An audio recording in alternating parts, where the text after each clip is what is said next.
Mungu wewe, Mungu tufiche.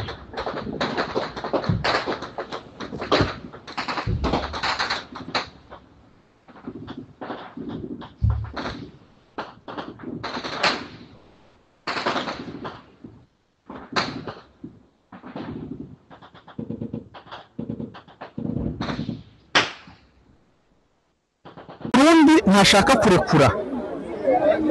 Iyo ni imyotsi Kamanyura hahiye.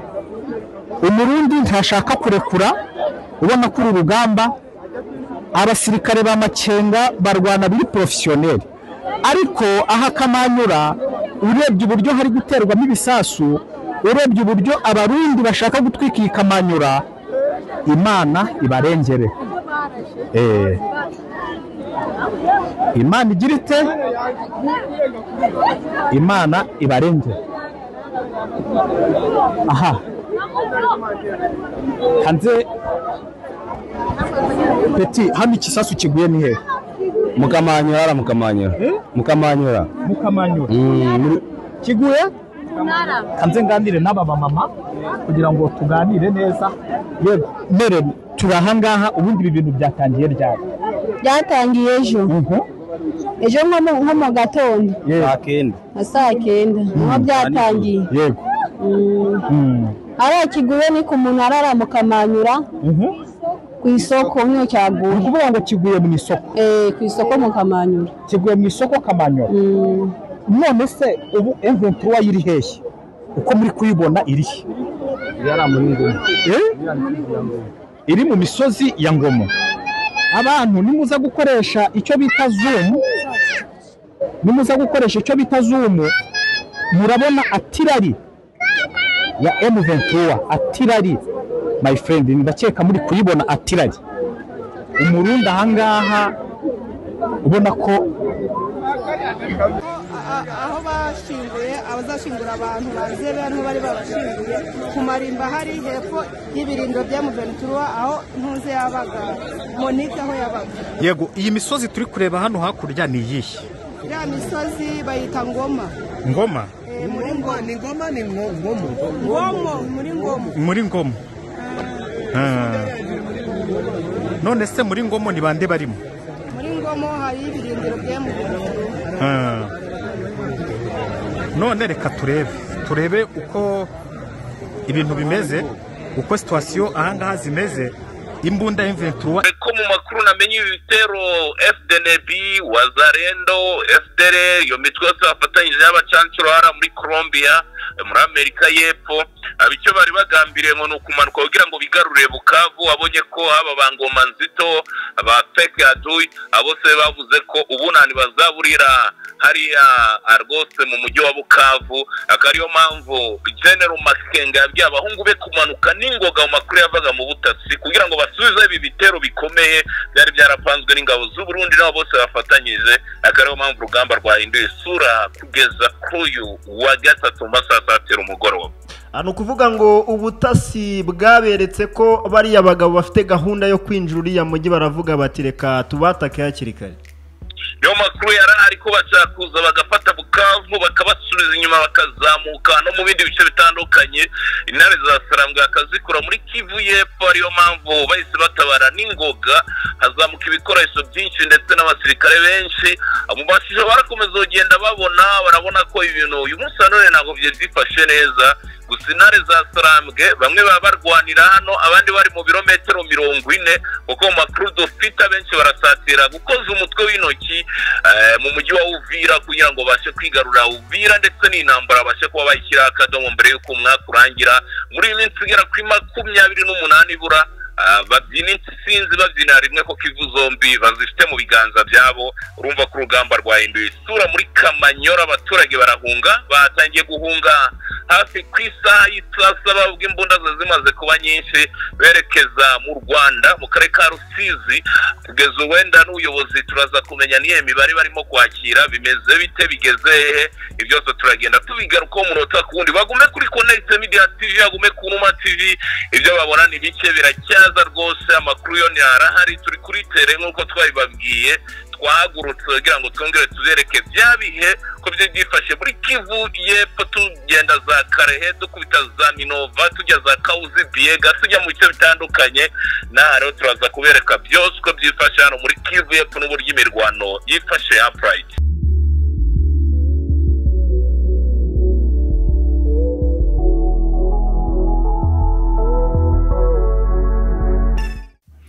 Yes, mwongeye kwirirwa neza cyane bakunzi ba Connect Media TV aho ni muri mu bice bigiye bitandukanye nizera ko mumeze neza cyane. Nizera ko mukomeje kubana natwe 5 kuri 5 tugeze ku masaha y'ikigoroba turi ku itariki ya 3 z'ukwezi kwa 12 umwaka wa 2025 n'umwaka turi kugenda dusoza n'umwaka turi kugenda rwose tugana ku musozo wawo ariko nubwo turi kugenda tugana ku musozo muri Repubulika ya Demokarasi ya Kongo ntabwo bimeze neza cyane mu burasirazuba bw'iki gihugu muri Sud Kivu umuriro ukomeje kwaka aya masaha tuvugana imbunda ziremereye ziri kumvikana hariya Kamanyora abaturage batangiye guhunga ibintu birakomeye cyane umuriro watse ibintu bimeze nabi cyane hagati y'intare za Sarambwe ndetse n'ingabo z'abarundi ndetse n'ingabo za leta ya Kinshasa FARDC Wazalendo hariya mu misozi ya Kamanyora ibintu bimeze nabi cyane umuriro watse abaturage batangiye guhunga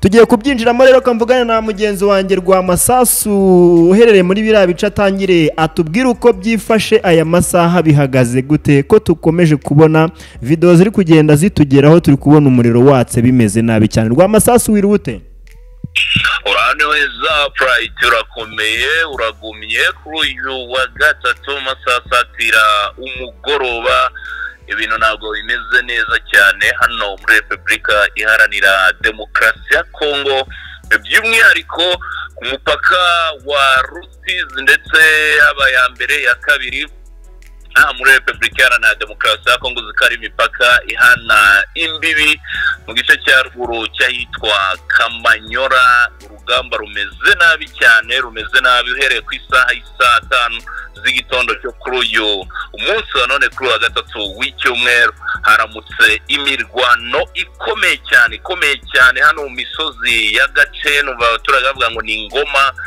ukazamuka no mu bindi bice bitandukanye haramutse imbunda ziremereye cyane ndetse amafoto n'amashusho byakomeye kujya hanze uhereye ku isaha 5 n'igice kuzamura yerekanaga uburyo urugamba rwifashe ubwo bombe cyangwa se ibisasu biremereye bya leta y'u Burundi by'igisirikare FDNB n'igisirikare cy'u Burundi FDLR Wazalendo abacancuro ni benshi cyane muri kibaya wabonaga ko arizo ziri gukora muri bice bya Kamanyora abaturage biratandukanye na muri Kivu ya ruguru kuko abaturage ku ruhande rw'u Rwanda no ku ruhande rwa Kongo barasa nkaho bari mu kintu bisa nko gufana birebera imbunda bareba aho kiguye ngo kiguye hariya bakagusobanurira ukabyumva urabibona mu mashusho bo ntabwo barabona intambara ko ishobora kuza guhindura isura bitandukanye na hano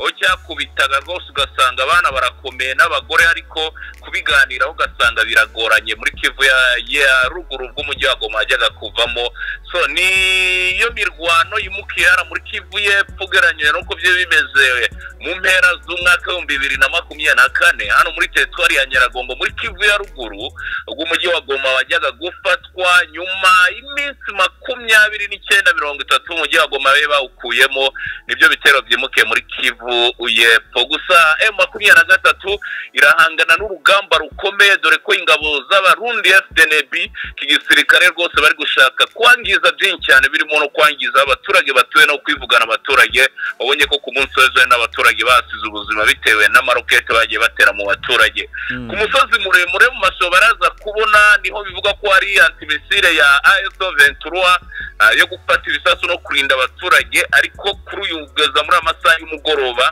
ituze niragaruka kuko abaturage batangiye guhunga bava muri biriya bice berekeza mu Rwanda urabona ko ni umwuka w'intambara kandi makuru mfite nyuma yo gukuramo ibice birimo Rubarike twagarutseho n'utundi duce dutandukanye ku munsi w'ejo AFM 23 na Twirwaneho ngo bakomeje bazamuka imisozi miremire isatira Uvira, dore ko amakuru ari uko M23 igiye kuba ikuramo Uvira.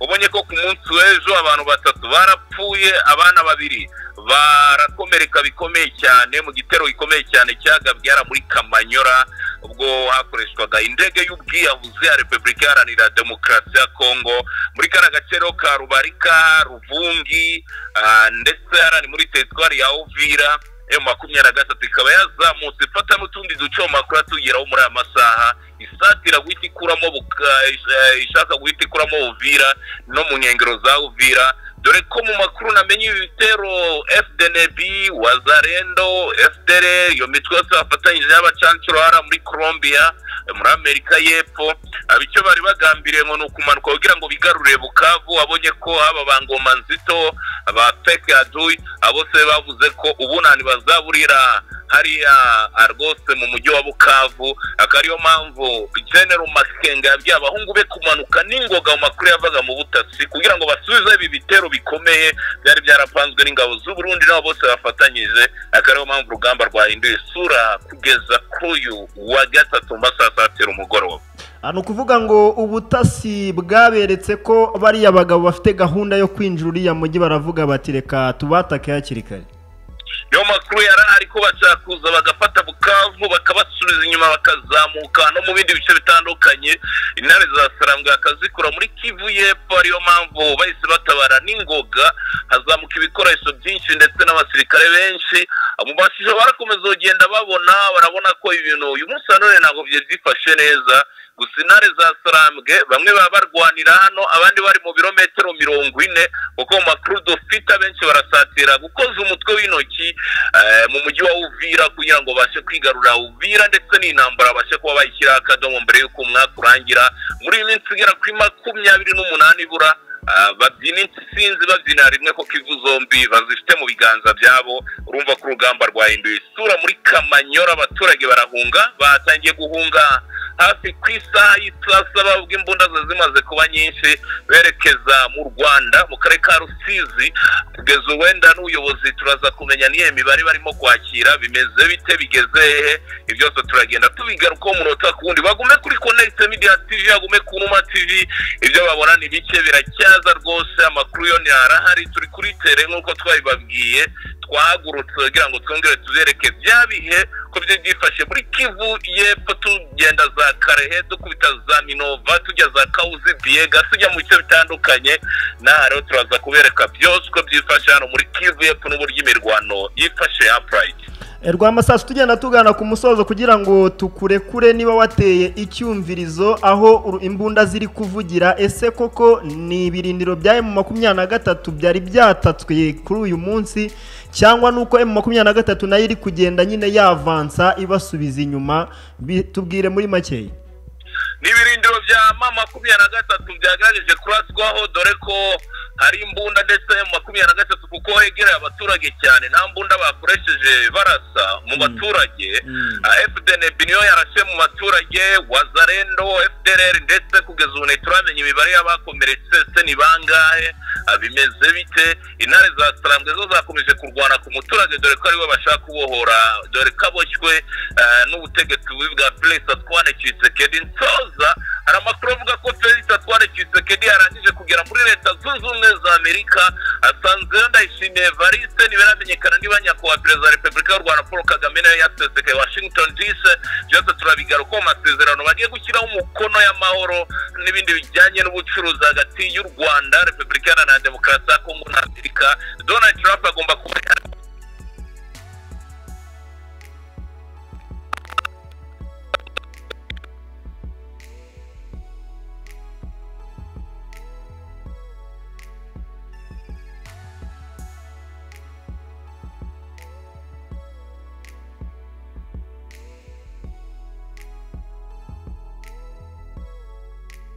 bayabona bareba uburyo umunsi byifashe. Asante sana. Yes, arakoze cyane mugenzi wanjye rwa Masasu kuri izo update atugejejeho. Urumva ko muri Sud Kivu muri Kamanyora umuriro watse ntabwo ibintu bimeze neza nkuko mubibona ku mashusho. Umwotsi uri hejuru ni umwotsi w'imbunda ziremereye zikomeje kumvikana hariya muri biriya bice. Yes, reka dutegereze amaherezo yabyo, ubwo turagenda tubagezaho update akantu ku kandi mu masaha yacu ari imbere uko biraza kuba byifashe. Komeze mukurikire Connect Media TV, icyo twiyemeje ni ukubahuza n'amakuru, nta kindi, amakuru agezweho kandi yizewe. Mugire umugoroba mwiza.